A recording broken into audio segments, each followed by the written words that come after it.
Hey YouTube, another video update here. I think this is update number 7, not too sure, it's been a long time. Sorry for the long break in between making videos. It's just been kind of a chaotic schedule, breaking my wrist and AP testing and stuff like that. I don't know. And I think it's been a couple months actually since my last one. You can see all this algae on the side. It's disgusting. I had algae all on the front. I just cleaned it yesterday, and there's not really algae on that side. And I don't know. I think it's because there's lower flow on that side. Anyways, I think I'll just clean that off next water change. I just did the front because I didn't want the water to be way too dirty. You can probably see there's a ton of coralline on the back. I just have to scrape it off. I haven't really been doing anything with the tank for a long time. Oh yeah, I don't think the rocks were like this in my last video. It kind of looks like it from the back, but I added this rock and these 4 rocks.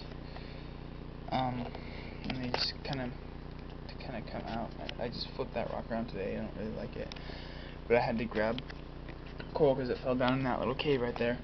If you see back there, you can kind of tell that candy cane coral. It used to be up here.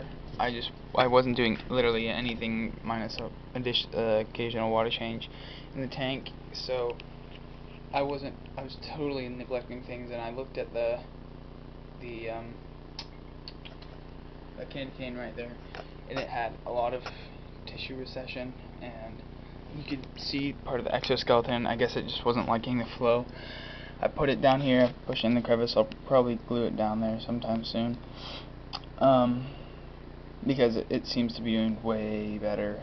It looks like a actual candy cane coral now instead of a pissed off pile of tissue and skeleton. Anyways, back there, you can't really see it on this camera. Well, I know you can see it, but it looks really dull. It's actually a brighter red color. It's Blastomusi. And then it's much more bright in real life. And then when you come back here, you can kind of see like more color on it, but when you look from the top of the tank, you can really see the true color, and it's just crazy.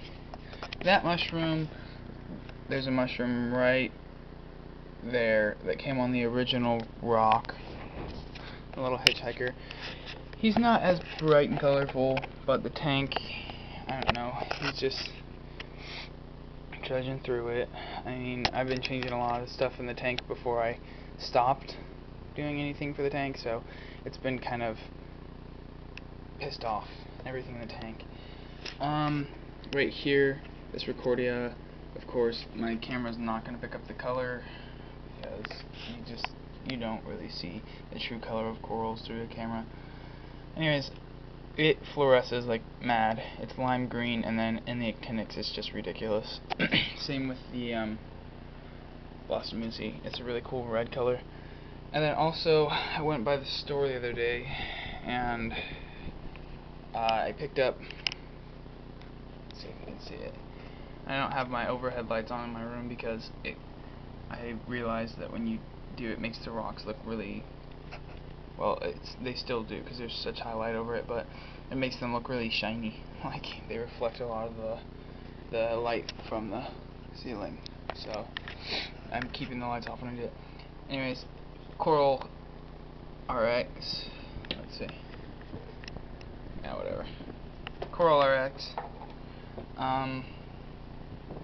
because last time I got zoanthids back there, they got eaten by zoanthidic nudibranchs, and I also got that at the store.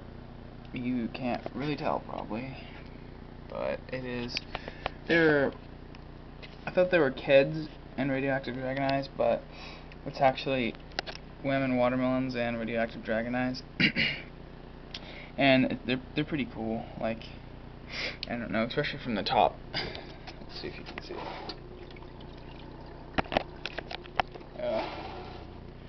The light makes it really hard to see anything. There's a reflection. I don't know.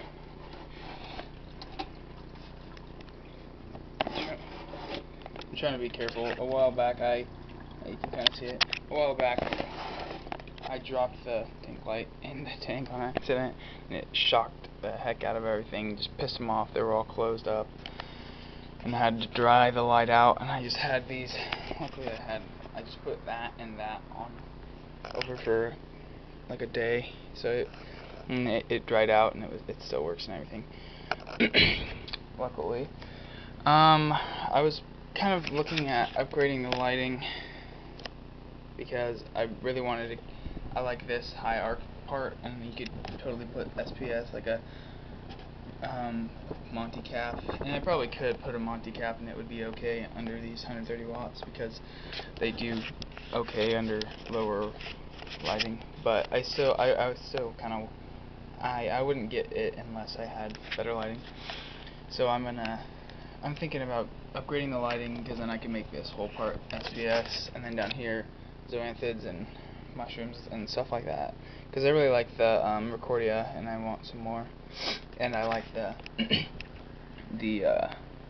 zoanthids.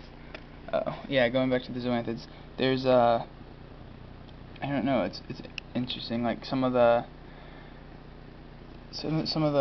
women watermelons are like green centers, some of them are red centers, and then purple centers, and some of them don't have very much color in the center, and then some of them have green skirts, some of them have brown skirts, and it's kind of the same with the radioactive dragon izos. Like some of them have green skirts, some brown, and some have brown circles in the center. So it's nice because they're not all uniform, and that whole rock is kind of different. And looking from the top, it's pretty cool.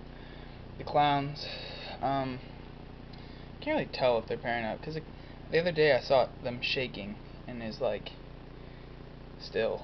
So I don't know. I'm pretty sure they're paired up because they swim together, and I don't know. You can't really ask them like, "Hey, are you paired up yet?" You know. So I'm gonna say they're paired up though. And so yeah. Other than that, I have it in the front of the tank because the suction cups are being retarded. I would get another one, but I like to have the Kato in there, and it stays in there when I have that little thing. But if I take this little plastic thing off, the Kato flies everywhere. So I'm keeping it in there.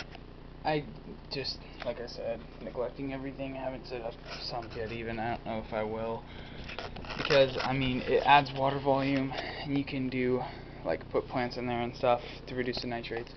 But last time I talked about this tank right here, turning it into a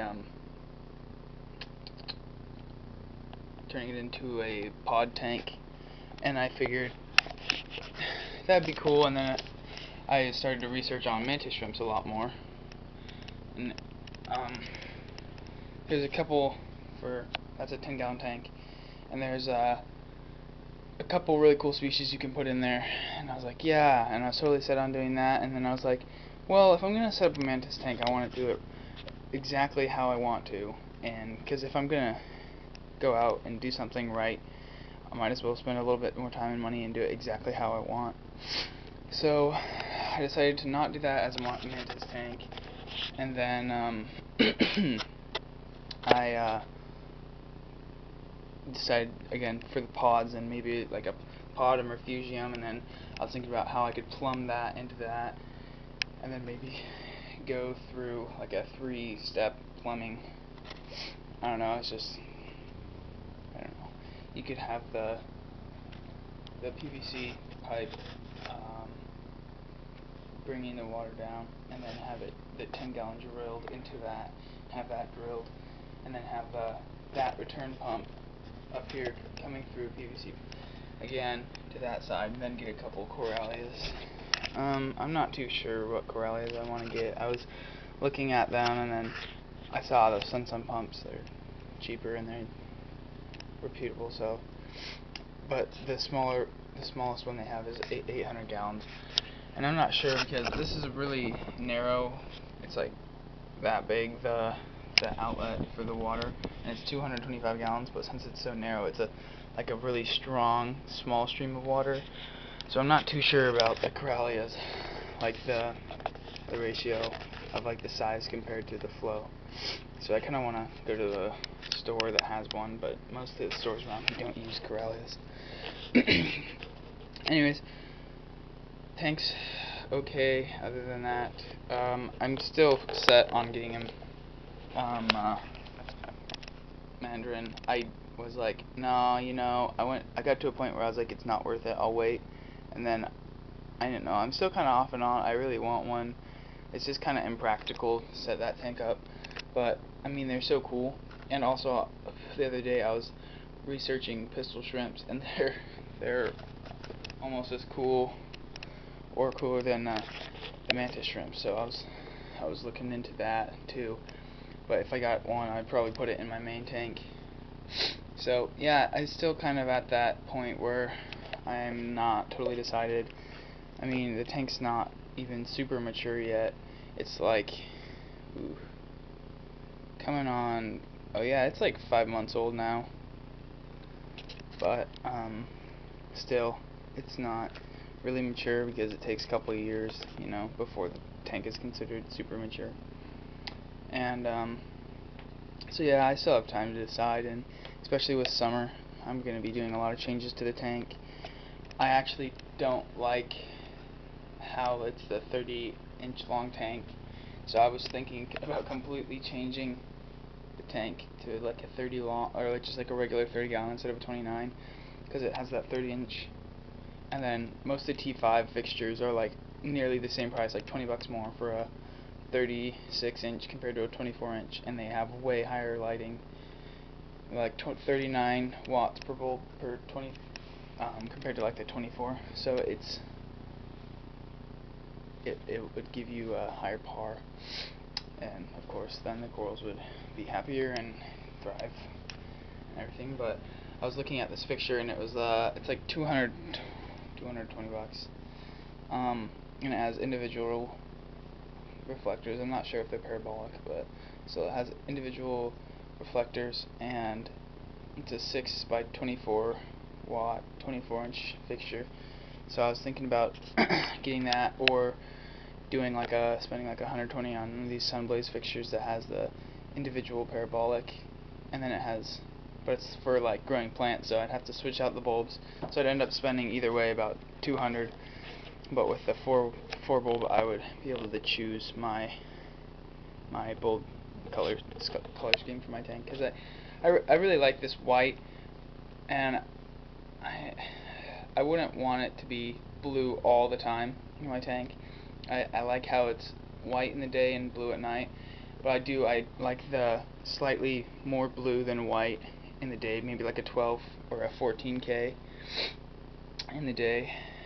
And if I do get the T5, then I'm probably going to go with a purple plus, or a by, I think it's KZ, I'm not sure. Anyway, it's like the purple bulb. So there's a couple choices there, because I heard that it makes the reds pop, and I'm trying to for this tank, I want fluorescing colors at actinic, like at night.